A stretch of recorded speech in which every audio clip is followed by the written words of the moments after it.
Hello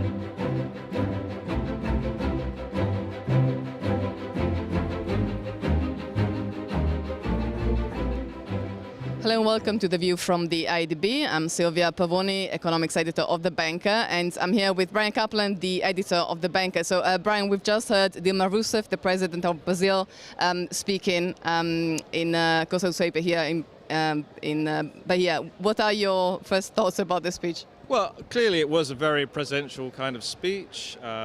Clearly they're excited about having the annual meeting here of the Inter-American Development Bank, and also very excited about hosting the World Cup in a couple of months' time. And I think that,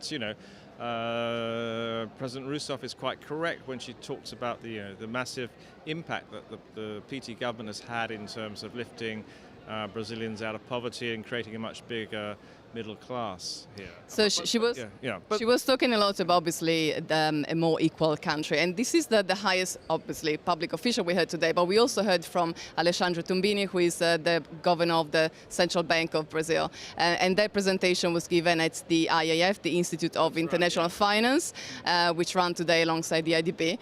His speech, again, was very official, but perhaps a little bit in contrast with what many of the attendees here at the IADB have been saying. Well, that's right, because I mean, just before we heard from the central bank governor, there was a panel session at the IIF, and the economist from Safra Bank was talking. So the Carlos Kawal, the chief economist of Banco Safra. Right. Okay, and he was saying he'd never seen a time when there was so much sort of lack of confidence, particularly in the private sector. And a feeling that the kind of benign conditions externally that Brazil has benefited from over the last sort of 5-10 years of booming commodity prices and so forth, and sort of kind of the reforms coming through, all that's dissipated now, and really the reform program has run out of steam. So they've still got some big challenges, like they have in Brazil, a kind of system where minimum wages are indexed to the inflation rate, which means you get a big sort of uplift in wages every time you can't control inflation. Inflation's quite high in Brazil now. I mean, it's at the upper end of the target. And we're getting into a presidential election, so we also have a time when there's not really the appetite reform. And it was obviously brought home really sharply last week when they got downgraded by Moody's. So that's kind of the picture, and it was kind of disappointing in a way, I think, for us that the central bank governor really didn't kind of address any of those issues. He just talked about a transition. And kind of left it at that. So it seemed to be a little bit more optimistic than maybe what the market feels is actually happening in the country. So Brazil has been the big talk, obviously, of this meeting. We are in Brazil. But we also heard about many other interesting topics, haven't we? So you went to a discussion on women and the future of banking. And what was that discussion about? Well, I really enjoyed it because I thought it was going to be a discussion about just, like the number of women in senior management positions and on boards of banks, which is fine, but it's kind of, it only affects a small number of people. Whereas actually what it was a much more important subject, which is of actually designing products for women, particularly in Latin America, but women who are kind of, sort of leading the sorts of issues we've been talking about, the rising middle class in Brazil. So you're seeing women's spending power going up faster than men's. You're seeing more women wanting to borrow money to start businesses. You're seeing women as the people who are borrowing for mortgages for houses. And one interesting point was actually made that women don't actually have the same funds to save as men, so they actually need to borrow more.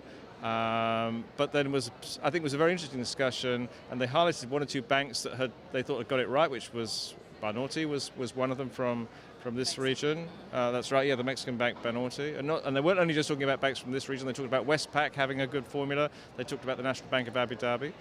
And the kind of one interesting distinction that was made was between sort of dressing things up, which they called the kind of pink strategy, where you just kind of sort of aim something in a rather frivolous way, and actually designing products from the ground up into what new segments of the population with buying power going to need. And I think that's, I mean, the comparison was made that this is actually a bigger market than either China or Brazil going forward. So I think that was very interesting. So that's correct. So perhaps the banker will look a little bit deeper into segmentation products targeted at women. Okay, so I mean, we've obviously, both attended the same sessions, some different sessions. Perhaps there are one or two things that you picked up on that I missed and so forth? Sure. Well, actually, an element that was quite interesting that arrived from the discussions I had was about trade finance. So obviously, many of the banks that come here are looking for potential correspondent banks around the region and growing the trade finance business. And because of the limited growth that Latin America has provided this year, over the past few years perhaps as well, there's been less demand of trade finance products and therefore higher liquidity. So trade finance banks are coming to Latin America but are not actually managing to make as much money perhaps as they used to in the past. And on top of this, there is also bigger competition from Asian banks, particularly Japanese banks. And it is, I think, interesting also that the IADB annual meetings next year will be held in Asia and Korea. So we will look forward to see what the discussions will be about next year in Asia. Okay, well, we'll see you all again in Korea. In Korea. Thank you, Brian.